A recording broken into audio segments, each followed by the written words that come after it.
All right, check this out. You meet somebody amazing, but you immediately look for red flags. You get promoted, but then you feel like a fraud. You constantly push away the people you love the most. You're not broken. You're protecting a version of you that learned love wasn't safe. Hey, I'm Ken. I spent years doing this. I'd sabotage relationships right when they would be getting good. I'd freeze up at success and I'd blame myself. I thought I was just wired wrong until I realized I wasn't my worst enemy. I was protecting an 8-year-old version of myself who learned that getting close meant getting hurt. So if this sounds like you, this is what changed everything for me. Today I'm going to show you exactly how to stop the cycle, not theory, but actual steps. Because if you've ever felt like you're doing all the healing work, but somehow the same pain keeps showing up, this is the missing piece. Here's what to do right now, because I'm not going to make you wait 7 minutes for the answer. Next time you feel that familiar anxiety, that urge to pull away, that voice saying, they'll leave anyway, pause. Don't fight it, just notice it. Ask yourself, what does this remind me of? Not what triggered it today, but what does it remind you of? Because that anxiety about your partner not texting back, it's not about the text. It's about that 6-year-old calling for your parent and they never show up. That fear of being found out at work, it's not imposter syndrome. It's the belief you formed at 10 years old that you had to be perfect in order to be loved. Here's what I want you to do this week. Keep a pattern journal. Every time you feel a big emotional trigger or a big reaction to a small event, write it down.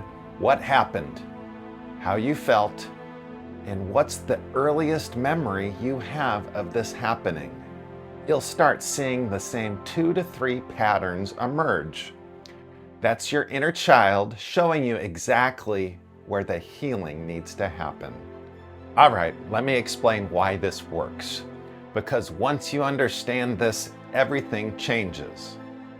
Your brain's #1 priority isn't happiness, it's survival. When you experience something overwhelming as a child, whether it was obvious trauma or simply not feeling emotionally safe, your brain protected you. It learned to shut down emotions before they overwhelmed you, distance you from pain before it destroyed you, and build walls before people abandoned you. This wasn't weakness, this is genius. Your nervous system created protectors, parts of you whose job is to keep the child safe. But here's the problem. You're not that child anymore. You're an adult with resources, choices, and the ability to leave situations that hurt you. But your protectors don't know that. They're operating under outdated information. So when you meet somebody wonderful, your protectors say, "We're not doing that again. Remember the last time?"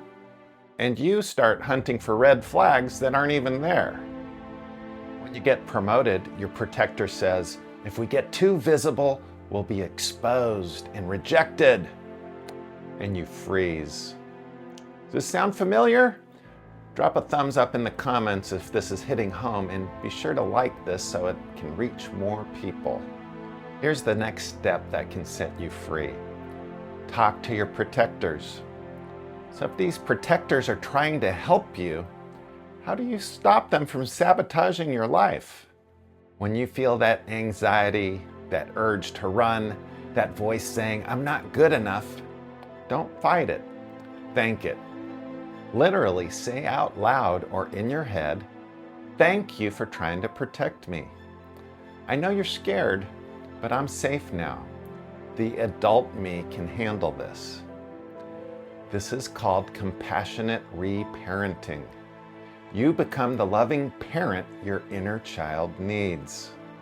When your inner critic says, "You're gonna mess this up," respond like you would to a scared kid. "Hey, you're doing your best. That's enough. I got you."